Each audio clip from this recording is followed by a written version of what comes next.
Huyu akiwa ni mwenyekiti wetu wa Jumuiya ya Maridhiano, viongozi wote mlio meza kuu, washiriki wote wa mkutano huu muhimu, walimu, bila shaka na wamiliki wapo, na waandishi wa habari.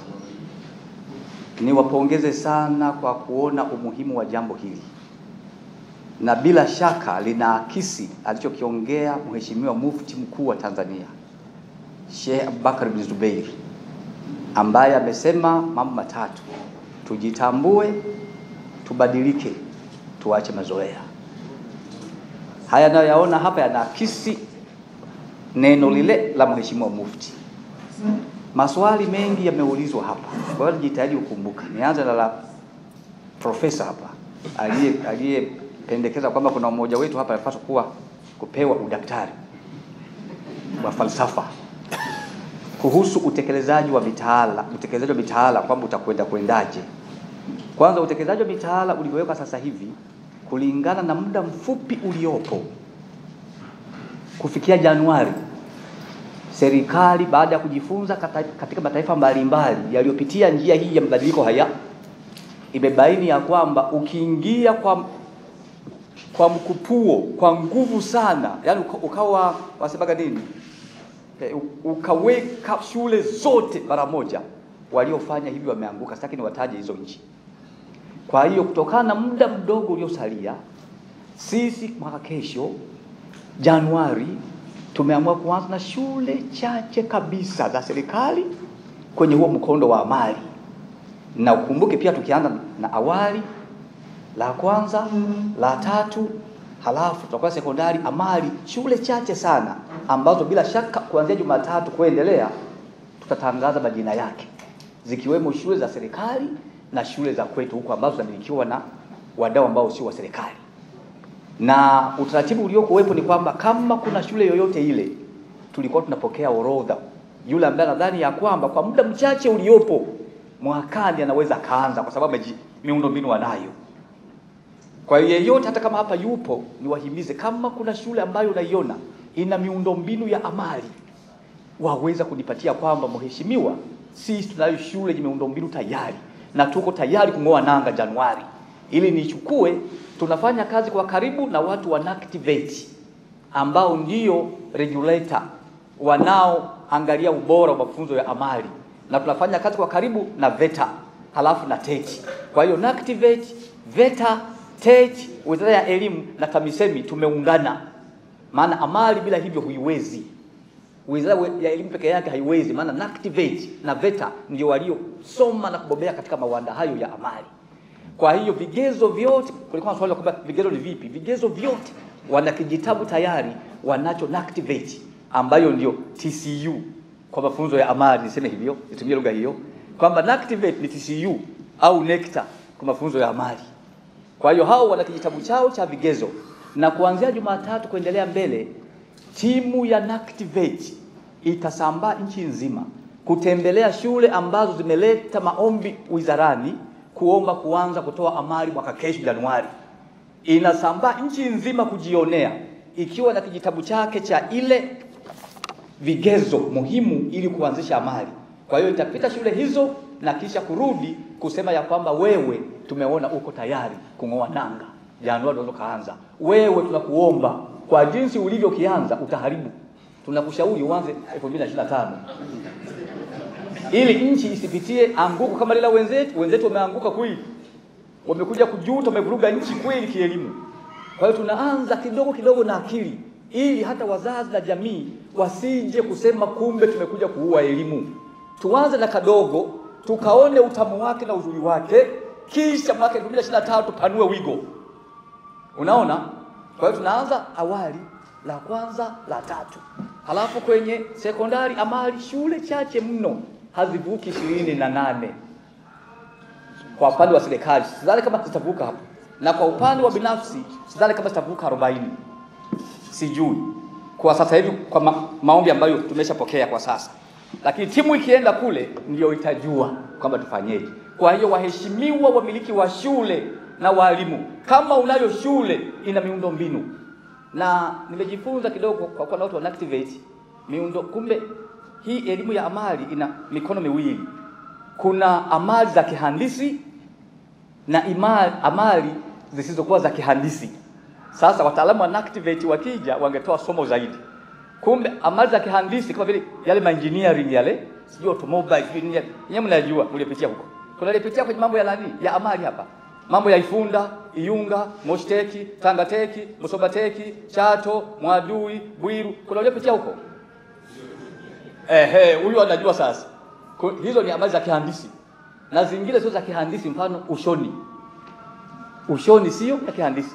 Kwa hiyo kuna amali ambazo sio za kihandisi na kilimo sio ya kihandisi. Kwa hiyo kuna kilimo, kuna ushoni, kuna fine arts, zile fine arts zote ziko kule. Kuna michezo, kuna muziki, hizo sio za kihandisi. Kwa hiyo muziki, michezo, kilimo, ushoni na kadhalika sio za kihandisi. Nazo kama unazo wewe, miundombinu unayo, naomba uniambie mimi nibebe hapa nipeleke, niwapelekee leo NACTVET. Ili timu ije timu na vigezo vyake. Na vigezo vyake vya kitaalamu vya kidunia. Waje waone kama unakidhi, tukuruhusu uendelee kwa amani na tujifunze kwako. Ila kama ukidhi, tutakushauri mpendwa usianze. Ukianza unaweza kuchafua lengo na nia nzuri ya serikali. Kuhusu kulazimisha watu kwamba watekeleze mtaala mpya, kwa sasa hivi haiko hivyo. Tunakwenda polepole. Mheshimiwa Profesa, mtaala huu mpya unahitaji maandalizi kweli kweli. Hatuwezi kukulazimisha mtu kwamba lazima sasa hivi ni amali wewe. Hapana. Hapana. Tunakwenda kuzingatia hali ya mwekezaji wetu, mmiliki wetu amejiandaa vipi na uwezo wake. Kama hajajiandaa kwa sababu kwenda kwenye amali, aendelee na jumla yake kwanza. Na waraka nimeutoa tarehe 9, sio kama mmeupokea tayari. Nimetoa tarehe 9, nimewanakili BAKWATA, nimewanakili BASUTA, nimewanakili CSC, nimewanakili TENMET, nimewanakili TAWOSCO, nimewanakili jumuiya ya CCM, nimewanakili wote wadau wetu. Waraka tarehe 9 unaelezea kwa undani mabadiliko muhimu na utekelezaji utakuwaje. Kwa hiyo kiwauliza BAKWATA utakuwa nao, nimewatumia. BASUTA nimewapelekea, CSC nimewapelekea kama taasisi kubwa za kidini. Wote wanao tarehe 9. Mmeshaupata? Mmeshaupata? Hamjaupata? Nimewatumia tayari viongozi wetu wote tarehe 9 siku ya uhuru. Kuna waraka mzuri una kurasa 6 za maelezo namna ya utekelezaji. Kwa hivyo kiupata huo mtakuwa na amani kabisa. Kama hamna, mnipatie mtu ambaye naweza kumletea hata leo. Watisoa mimi nitamletea. Wewe nipe email yetu. Nipe email. Nikuletee ili uone na majibu ya maswali mengi yatakuwa yamefanywa kazi. Lingine ambalo limeongewa hapa ni kuhusu muhimu wa swala la dini. Na mimi ukiniambia dini nasema safi sana Tisoa. Safi sana dini, napenda mno na nawapongeza mno ndugu zangu wa Jumuiya ya Kiislamu Tanzania kwa kujua ya kwamba bila dini kupati mtu wa ukweli. Ni mtu fake. Bila dini utapata mtu fake. Dini ndio inayokufanya uwe mnyenyekevu, umuogope Mwenyezi Mungu, uogope kumtendea mwenzako hiana. Ujue ya kwamba mtendee mtu ambacho ataka wewe utendewe. Kwa hiyo ukiwa na mtu aliyesoma dini, anajitambua, anathamini wengine, hana dharau, anawajali wengine, kwenye kulia analia nao, kwenye kucheka anacheka nao, ubinafsi na ulimbikizaji ufisadi hana. Maana najua mimi hapa nimekaa kwa muda, tunaondoka hapa. Leo nipo, kesho mimi sipo. Kwa hiyo dini inasaidia mno kuwa na watu wanaoheshimiana. Nikimwona mheshimiwa hapa na mnyenyekea mheshimiwa, najua thamani yake kwangu. Bila huyo mimi sipo hapa. Kwa hiyo lile la kuhusu walimu ni la kisera zaidi, kwamba serikali ianze kuwatambua na kuwaajiri na kuwalipa.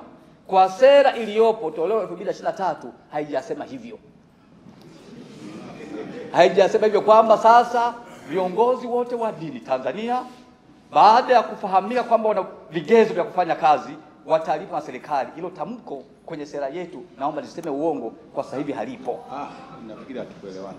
Nilichosema nilisema kama kuna dissemination. Hizi taasisi zinahusikaje kuwaletea hizo document? Si ndio maana yake? Kuwaletea mabadiliko hayo ya sera mitaala. Ndio maana yako? Au training. Au training. Kama ni tena hiyo tumeandia kabisa. Training kwa safari hii na habari njema. hatutabagua ni wa serikali sio wa serikali. Tunachukua walimu wote wapate mafunzo, na kwenye waraka ule tumeandika vizuri sana. Kwa hiyo kama ni training, wote ni nchi nzima tumeungana hivi. Hatuweki mistari kwamba hao ni wa serikali wapate training hao tuache. Hapana, ninyi mnalea Tanzania kama serikali inavyolea Tanzania. Kwa hiyo training itabeba watu wote, na tukianza ngoma hiyo hivi karibuni ni wote watapata training au tunaitaga mafunzo kabilishi. Si ndio hiyo Mafunzo kabilishi kwa ajili ya utekelezaji wa mtaala mpya. Si ndio hiyo unasema? Wote safari hii hatuwabagui. Na watakuwa na hizo mafunzo yetu. Ya pili ilikuwa ni kwamba syllabus, mabadiliko haya yanaonyesha kwamba tutakuwa na masomo ya Islamic, Arabic. Hawa walimu hawa wanalipwa na nani? Wanaajiriwa na serikali au mashirika ya dini? Nimeona Divinity, mashirika ya dini ndio yanayohusika na walimu hao. Kwa sasa sera iliyopo haina tamko la kusema serikali itabeba mzigo wa kuwalipa walimu hao wa masomo ya dini. Kwa hiyo mfumo uliokuwepo awali utaendelea huo kwa sasa, kwamba mashirika yenyewe ya dini ndio yatahusika na gharama za kuwalipa hao walimu wa dini. Sijaona tamko kwenye sera kwamba tangu sasa kwa sababu ya muhimu wa dini sasa walimu wote wa dini watalipwa na Jamhuri ya Muungano wa Tanzania. Sijaona kipengele hicho. Lakini kipengele tunaweka sisi na Sio wewe. sisi. Mimi na wewe tena. Ni nchi nzima tukubaliane, wadau wote tukubaliane. Yaani niseme uongo hapa kwamba mtalipa wewe. Huwezi kuweka hapa. Natambua kwamba huwezi kusema sawa. Kwa hiyo ndio hivyo. Lakini wananchi sasa. Na muongezea. Masomo ya dini yamechanganya na masomo mengine. Yamechanganya na somo jingine. Islamic. Na somo jingine moja la English. Kwa mfano Islamic. Kiongozi yeye ongea format ya mtihani leo NECTA ungekuwepo kwenye maadhimisho ya miaka 50 ya NECTA. Mheshimiwa Rais Samia Suluhu Hassan Daktari amefurahi sana kwa hotuba nzuri iliyotolewa na mkurugenzi wetu au na katibu mtendaji wa baraza kuhusu utendaji wa baraza la mitihani la Tanzania. Amefurahi mno na jumuiya yote iliyokuwa mahali pale imefurahi mno kwamba kufuatia mabadiliko ya mitaala hii sasa na tathmini ya wanafunzi itabadilika kuakisi mabadiliko hayo. Na nalenga tutaangalia tathmini katika mambo matatu. Kwanza intelligence test, pili aptitude test, tatu diagnostic test. Diagnostic test ni kujaribu kuangalia mambo yote yanayofanya mtu afanye mtihani kama anavyofanya. Ni nini kinachangia afanye hivi? Ndio diagnostic test. Halafu akasema ni attitude test, yani mwelekeo wake, attitude test. Na nyingine intelligence test. Kwa hiyo haitakuwa ile ya kulenga maalama tu yatapanuka zaidi kumpima mwanadamu kwa upana wake na uwezo wake jinsi alivyo na mwelekeo wake. Kwa hiyo ile format kwamba huwa inachanganya sijui ya udhibiti ubora, sijui ya NECTA na wizara, hilo halitakuwepo kwenye mtaala mpya. Tunakuwa na njia moja wote kama taifa. Format moja ya NECTA inakwenda hiyo moja. Sio kwamba kuna ya udhibiti ubora, halafu kuna ya NECTA, halafu kuna ya TAMISEMI sijui au ya wizara. Hatutaki mambo hayo. Mtaala huu mpya una mambo yake. Lazima tuende kwa discipline. Na ndio maana kuna training kupitia ADEM, mafunzo mengi yatatolewa ili kauli za viongozi katika taifa hili. Narudia tena. Kauli za viongozi katika taifa hili zisiwe zenye ukakasi kiasi cha kuwavunja moyo walimu wetu. Tunataka kauli za viongozi zikitoka ziwe ni kauli ambazo zimefanyiwa utafiti na zinaakisi muktadha wa elimu na ubora wake katika nchi yetu.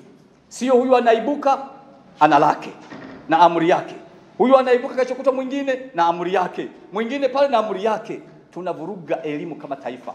Kwa hiyo kuna mafunzo yataendelea kwa walimu na viongozi wa elimu ngazi mbalimbali wa halmashauri na mkoa, ili maagizo yao ya midomo au ya maandishi yazingatie utaalamu wa walimu. Kwa hiyo lile la kuwachanganya wadau wetu halitakuwepo tena.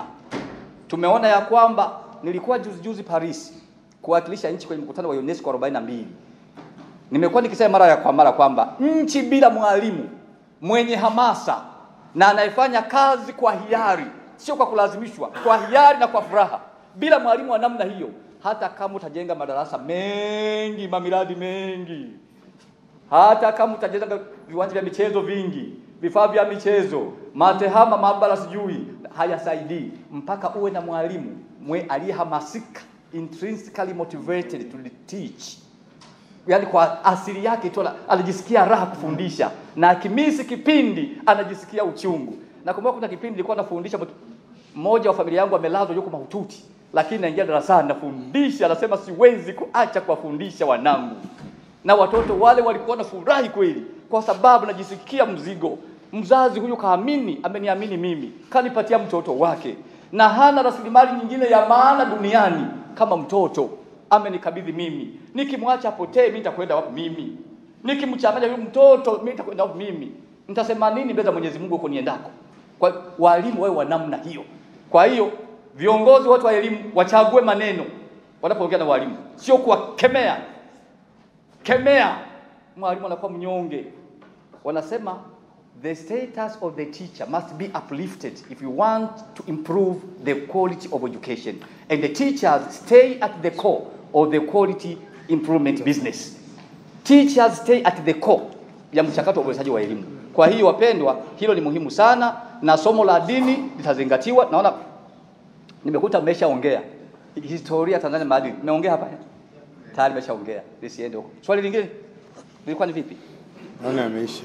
Swali lingine lipi? Kutorudia kwa maudhui. Kulikuwa na ugonjwa wa maudhui kujirudia. Na lingine la kukati down mzigo, yani kukati down ni kupunguza mzigo wa masomo. Idadi yake ilikuwa ni kuondoa topic za kujirudia, halafu kuondoa topic zisizokuwa na maana halisi. Mfano, mwanadamu ametokana na sokwe. Hiyo hamtaiona hata milele.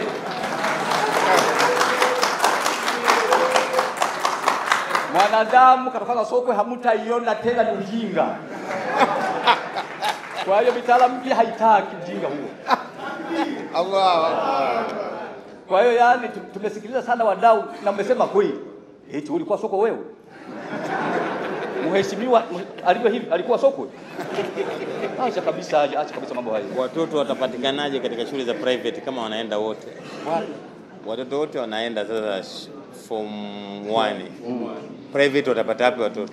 Mfumo kwenye waraka tumeongea kwamba mfumo wa uchaguzi wa wanafunzi utakuwa kama ulivyokuwa hapo awali. Mfumo wa uchaguzi utakuwa hivyo hivyo. Lakini sasa tunapoanza mwaka mpya, uchaguzi utakuwa hivi, na tumeelekeza kwenye waraka. Ngoja nitakutumia leo waraka ule ili wasambazie watu wajumbe hapa. Kabla ya wanafunzi kuripoti shule, tutatangaza hizo shule zenye mikondo ya amali. Wadau wote wajue. Hilo la kwanza.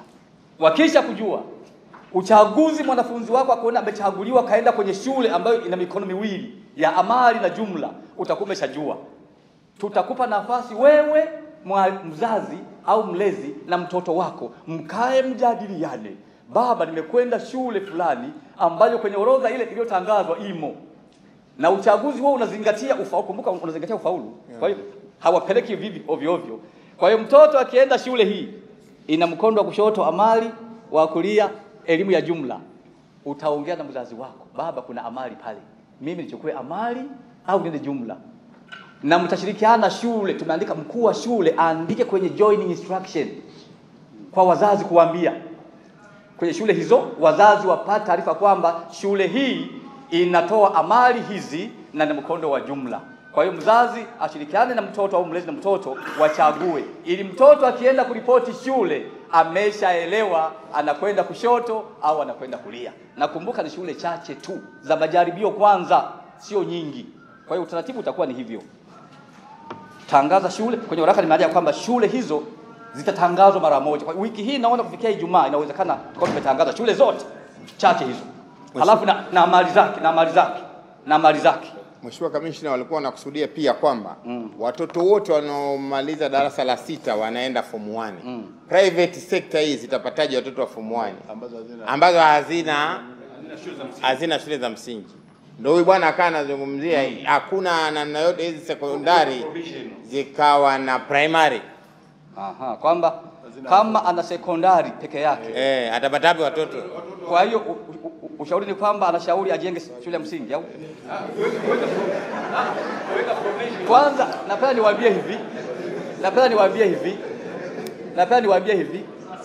niwaambie hivi kwa kusema kwamba miaka kumi ya lazima, yaani 4 ya sekondari, 6 ya msingi ni ya lazima, haimaanishi ya kwamba hiyo ni physical entity, kwamba ni physical ukianza 6 ukimaliza hapa na shule uelewe hapa sekondari. Kuna wengine wao wanakosea hivyo kwamba inamaanisha ni physically majengo, kwamba miaka 10 ni majengo hapo, nikimaliza hapa 6 na hamia hapa. Sio hivyo, sio physically. Anaweza kamaliza 6 hapa Dar es Salaam, halafu form 1 Singida, form 1 Singida. Usidhani ya kwamba akisoma hapa eti ameanza kwa sababu miaka 10 ya lazima, kwa hiyo shule lazima iwe imejikamilisha yenyewe. Shule zote zio na msingi na sekondari. Sio hivyo wapendwa. Sio kwamba kianza hapa shule A mtakuja shule ya msingi halafu la sekondari mtakuja ili amaliza aunganishe. Sio hivyo. Naomba tuelewane, sio hivyo wapendwa, kwamba tangu sasa kila shule ya msingi ina sekondari yake. Sio hivyo. Tuelewane hivyo. Mheshimiwa Kamishna, atachaguliwa kulingana na ufaulu wake, alivyoishia la 6, atakwenda kule kwa ufaulu wake. Huyu atakwenda Ifunda, huyu atakwenda Bwiru. Hebu andika namba ya simu ifuatayo. Twende kama ndugu. Andika namba ya simu ifuatayo. Niletee hilo swali lako lilonalo. Haya, niseme 0756 haya 61 8836. Mtahabwa, Mtahabwa. Kwa hiyo kama una swali lolote lile naomba niletee hapo. Niwape na email kabisa au hakuna haja? Na email niwapatie? Hasa ngoja wapatie. Sisi tuna shule tunataka tukupe sasa hivi hapa. Okay sawa. Ni Liabwene LY, nasema L lakini ni L kwa Kiingereza sio L. LY ndogo zote LY, unaandika LY A B ya baba, W E ya embe, N ya embe, N yani ya namba, na E imekuwa Liabwene. Sawa Mtahabwa MT, usiweke MTA. Mtahabwa ati moe dot go dot tz. Kwa hiyo inasemwa liabwene.mtahabwa@moe.go.tz. Na kasimu nimekupatia na swali niletee, na kama una shule ambayo unaona kwamba unayo iko tayari, naomba niipate leo nimpelekee kiongozi wangu wa activate ili timu yake ijue ya kwamba kuna shule nyingine iko tayari. Basi wewe niletee profesa, niletee tu. Mimi naomba niseme ya kwamba niwapongeze sana kwa mwamko huu. Una kitu ambacho ni cha dharura kabisa. Hebu sema kwa sauti kama mwalimu. Sawa, shukrani kwanza. Umbrella zao hivyo. Umbrella ndio ilikuwa inakaa inaleta orodha ya shule. Mfano TAWOSCO hii Tanzania Women Owners of Schools and Colleges wameleta kama TAWOSCO. Naona na jumuiya ya wazazi CCM hivyo imekaa ikachuja uwezo wake shule zilivyo ikaleta kadhalika kake. Hivyo. Kwa hiyo ni vema tufanye hivyo hata huku kwamba tupitie TISOA yetu. Asante sana. Mimi naomba niwashukuru jamani kwa kunipa nafasi hii, na nimekuja hapa kwa niaba ya Mheshimiwa Waziri Profesa Adolf Faustin Mkenda, mbunge wa Rombo na waziri wetu wa elimu, sayansi na teknolojia. Naomba udugu wetu uongezeke zaidi, na kupitia Waislamu safi kama ninyi, maadili ya Tanzania ninaamini tutafanikiwa. Na waamini mno. Unajua niwaambie na wapenda mno kwa sababu gani? Ninyi mnajua utafiti umesema elimu ya kwanza na watoto wadogo ndio elimu ya ukweli. Kwa hiyo ninyi wanaopendea hicho sana. Hata kule nje ambako nimesoma, Muslims are very very good at that. They know the importance of early childhood education, and therefore they have madrasas, preschools. If you go to Zanzibar, you will find very attractive madrasa preschool programs in Zanzibar. And these have shown much success, not only in Tanzania or regionally, but also internationally. So Zanzibar is of high repute internationally because of madrasa preschool programs. They raise children who are very smart. Na nimetoka vyuo vikuu, ukimfundisha mtoto aliyepitia kwenye madrasa ya ukweli, hakamatiki. Hakamatiki. Mheshimiwa, hakamatiki. Kichwa kikali ni sharp kids. Kwa hiyo hongereni, mtusaidie hilo. Asanteni sana, Mungu awabariki jamani kwa kazi njema hii. Elimu, Mheshimiwa Sheikh Ali Juma Baraza la Ulama na Naib Chief Kadhi, Mheshimiwa Sheikh Al-Hadi Musa Salum, mwenyekiti wa Jumuiya ya Maridhiano Tanzania, Mheshimiwa Ustadhi Kombo, sifa zake zimetangulia kutajwa kwa muda mrefu, Mheshimiwa mwenyekiti, katibu na viongozi wote wa TISO na wajumbe wote tunaoziwakilisha shule zetu ambao tumehudhuria, kina baba na kina mama, assalamu alaykum wa rahmatullahi wa barakatuh. Mimi kama nilivyosema, Dr. Al-Hadi Musa Salum, kwa nimebana sana leo kwa sababu ratiba ya kufika, lakini mimi mwenyewe ndio niruhusu nyinyi mfanye kikao. Na nilipokuja kuambiwa na Sheikh Kombo na wenzake juu ya hii TISO kwamba nataka wafanye kikao hapa, nadhani kulikuwa na tarehe, alafu nikasema tarehe hiyo ilikuwa haifai, kana sulfa ya tarehe hii ya leo. Nilikubali moja kwa moja kwa sababu hili ni jambo la kheri na kuzungumzia elimu. Elimu ndio Uislamu. Yaani Uislamu ukiwa hakuna elimu hakuna Uislamu.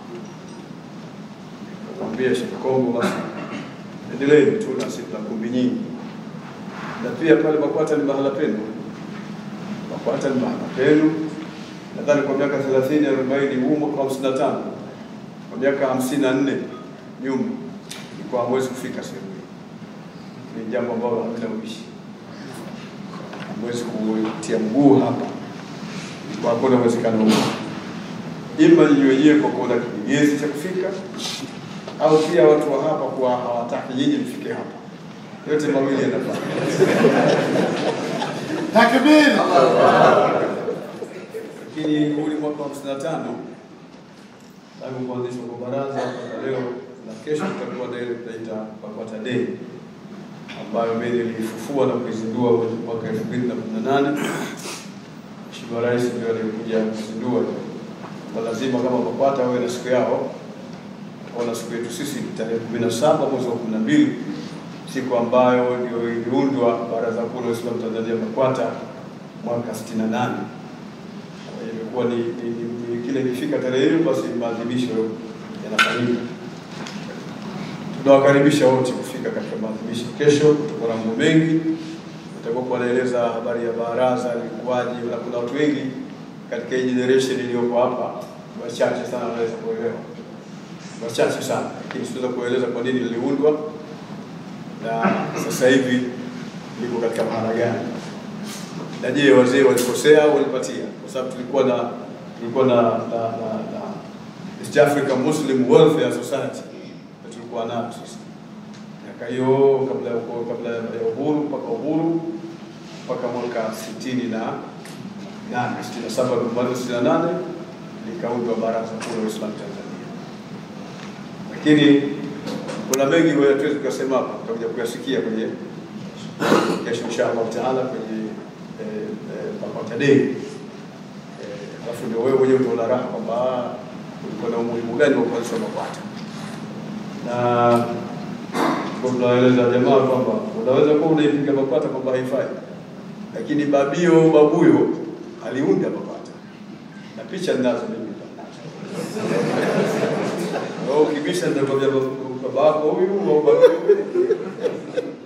alikuwepo, kwa sababu leo na jambo la muhimu, ila wewe tu ile akili yako si nzuri. Wanaposema Mungu baba, wanapobasi wasema Mungu baba, ndio maana tunapenda kupiga kelele. Lakini huna haja kukibishia kitu ambacho hujakijua, utakirudishia jambo ambalo hujalijua. Kwa hiyo mimi kama mufti na wakaribisha kwenye BAKWATA Day, mje kwa kuwa ni jambo lenu, ni baraza lenu, na ndio leo mmeweza kuja kufanya mkutano hapa, wala hatuna wasiwasi. Najua kwamba ni wataalamu wetu katika masuala ya shule wanaendelea na masuala ya kielimu hapo kujadili jambo ambalo ndilo tunalolitaka. Nilipoingia mimi kwenye madaraka, nilikuwa nikipiga kelele sana juu ya swala la kujenga umoja na mshikamano, lakini pia kuzuia kusiwe na mifarakano, afu kuzuia vitu ambavyo mimi niliviona haviko sawa. Kwa mfano watu kuandamana barabarani na vijitawi na kuzaleta tamko la takbiri linalomshawishi mtu aseme Allahu Akbar, takbiri, Allahu Akbar. Alafu watu wanaandamana, wengine wamevaa jinsi, wamefanya nini. Sasa ukitaka kuuliza swali mtu mwenye akili alifanya jambo hivi, sasa kumuuliza mtu waandamana kwa sababu gani? Tunaonewa. Tunaonewa. Tufanyeje tukionewa? Tunaandamana. Hakuna njia yoyote ambayo kwamba haiwezi kuleta madhara. Hii hamuoni katika kutengeneza sala mambo ya kuandamana, kutengea na wahudi watakuja mali za watu. Sheria ya Uislamu inaruhusu mali za watu ziharibiwe. Itlafu al-amwal iko hiyo. Kipi kinatupelekea kuandamana? Serikali imekataa kuzungumza na sisi. Mimi nikaona hili jambo si sawa sawa. Msikiti wa Mtoro uliwauliza watu wote waliokuwa pale, na watu wakubaliana na mimi. Mambo tuna wakati kwa mwaka wa 37 mimi nimesema. Mimi kwa Dar es Salaam miaka mingi. Kila siku naeleza mimi mwenyewe nimesomesha mtabani 1976 tarehe 25 mwezi wa pili, naanza kufundisha watu pale robo, na kufundisha tafsiri, na kufundisha nahwu, na kufundisha balagha, na kufundisha kila kitu fani zote na kufundisha baba. Hamnioni kama niko siku nyingi mjini hapa? Wewe una kitu gani kile kunambia? Mimi nimeshi ustabei hii road na maisha nabii. Maji ya bahari yale pale bila kaa. Mimi mtu wa mjini. Takbir! Mwaka 37 nimehesabu hiyo. Sijaona sekondari iliyozidi. Sijaona chuo kilichozidi sini. Sijaona chuo kikuu kilichoanzishwa zaidi ya kile tulichopewa sadaka. Umeelewa sababu? Lakini takbiri hatupati chochote bwana. Kuna kitu watu wa mantiki wanakizungumza kwamba kufanya jambo, kuna kitu kinaitwa natija, yani matokeo ya kile ambacho unakifanya. Wanafanya hiki matokeo yale. Si nyinyi mnafundisha watoto. Lakini mna target kwamba tunataka watoto wasome, wapasi wende form 1 au wapasi wende form 5. Wapasi wende chuo kikuu. Ndio target yenu. Lakini huwezi kuwa mnasomesha tu hivi kama tutasomesha. Lazima mwe na kitu mmekilenga. Sasa miaka 37 chochote bwana. Nikaona lazima nizungumze na Waislamu wanielewe kwamba huko sasa kumepitwa. Sasa hivi tuache kusumbua serikali, tuache kuisumbua nchi, tuache kuwakefya watu. Kumbe matatizo tunayo wenyewe. Unaona baba?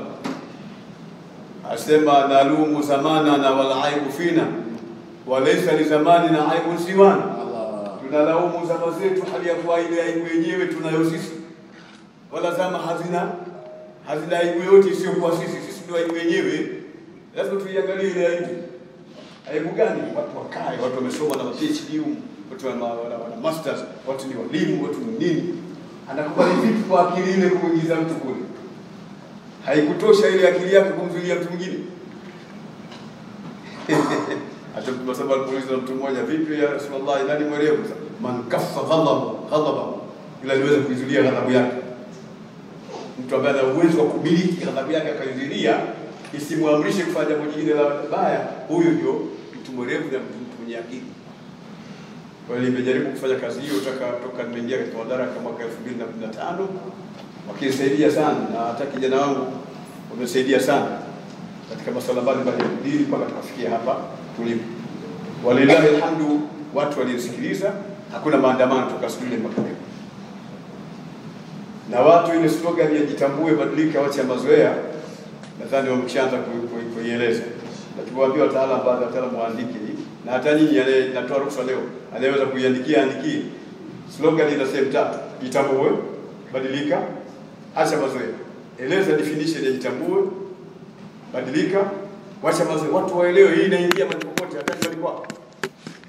Kizungumza swala la jitambue, badilika, acha mazoea, inakufanya uishi vizuri na familia yako na upange mpango wa maendeleo katika familia yako.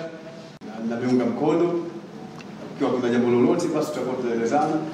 Na bahati nzuri kama alivyosema Sheikh Al-Hadi kwamba Sheikh Komba na kina Kimno kwa nafasi yake ya ujumbe wa halmashauri, ni kweli imechukua kama mjumbe wa halmashauri muda mrefu kidogo. Tunaye katika ile kwamba lazima tusaidiane. Ni katika BAKWATA mtu akija mtaalamu na aje tuwaelezee mambo yake. Mimi sitaki kusikia mtu amekaa kariya kopo anasema bwana BAKWATA bwana haiko hivi. Mkimsikia mtu namna hiyo, huyu ana sehemu ya ujinga ndani ya kichwa chake. Kwa sababu nimesema muda mrefu tena kwa njia ya taifa kule kwamba jamani, al-abwabu maftuha, milango yote ya baraza imefunguliwa. Anataka kuleta ushauri alete, anataka kuleta utaalamu alete, anataka kutukosoa aje, atukosoe ili tuweze kukaa sawa sawa. Hayo yote sisi ni mambo tunayataka na tunahitaji saa zote.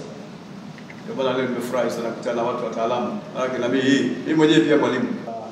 Nishukuru Mwenyezi Mungu Subhanahu wa Ta'ala, kama alivyosema msimamisha Sheikh Al-Hadi, tutatafuta siku maalum, tutamwambia Sheikh Kombo pamoja na viongozi hapa TISOA tutafute mahala tuje.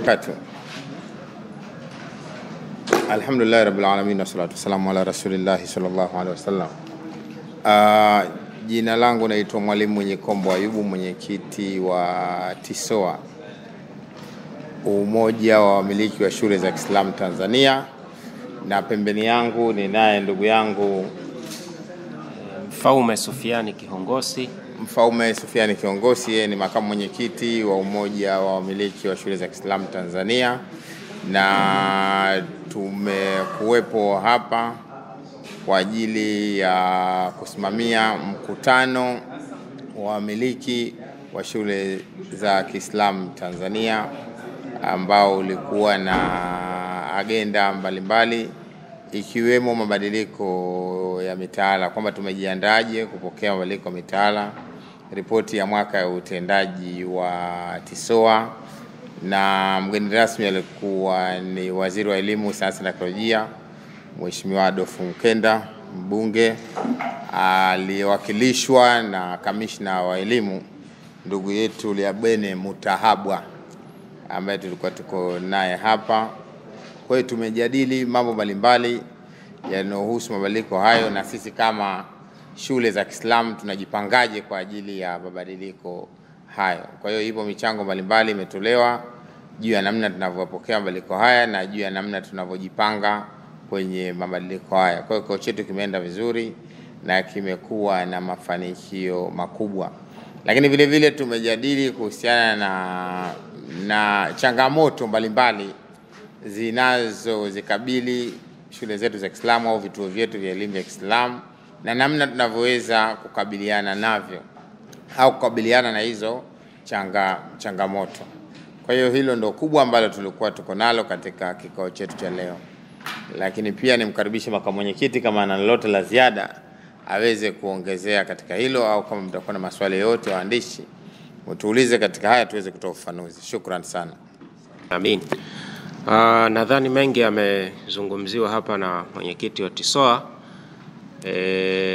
Kimsingi mimi napenda niwashukuru wajumbe waliohudhuria mkutano wetu mkuu na kufanikisha. Kwa kweli naweza kusema mkutano ulikuwa ni wa mafanikio makubwa, lakini pia vile vile hatuna budi kumshukuru Mheshimiwa Mufti wa Tanzania Sheikh Abubakar bin Zubair licha ya kuwa na majukumu mengi, lakini kuja walau kujaribu kuzungumza na sisi, na ameonyesha na amesema kwamba amekuwa na furaha sana. Lakini kubwa zaidi ni ule mwaliko wetu kupokelewa positive na serikali ya Jamhuri ya Muungano wa Tanzania.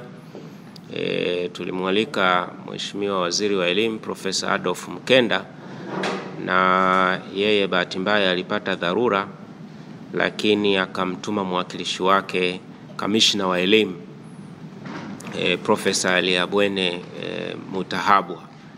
Kwa hiyo naye ametusaidia kujibu na kutatua maswali yetu mengi, kwa sababu kwa kiasi kikubwa masuala haya ya mitaala anahusika nayo kwa kiasi kikubwa. Kwa hiyo elimu yake na ujibuji wake wa maswali umetupa manufaa makubwa na umetupa uelekeo ambao tutakwenda kuanza upya sisi kama TISOA na wanachama wetu, na kuanzisha ukurasa mpya wa kusaidizana na serikali na wadau wengine katika hii kada ya elimu au katika kuitekeleza hii huduma ya elimu katika vituo vyetu. Tuna imani tutatoka hapa tukiwa wapya na tukiwa ni watu ambao tutasukuma gurudumu hili na kumsaidia rais wetu wa Jamhuri ya Muungano wa Tanzania katika kuipeleka Tanzania hii katika maendeleo ambayo ndio hitajio kubwa kwa sasa na kwa baadaye.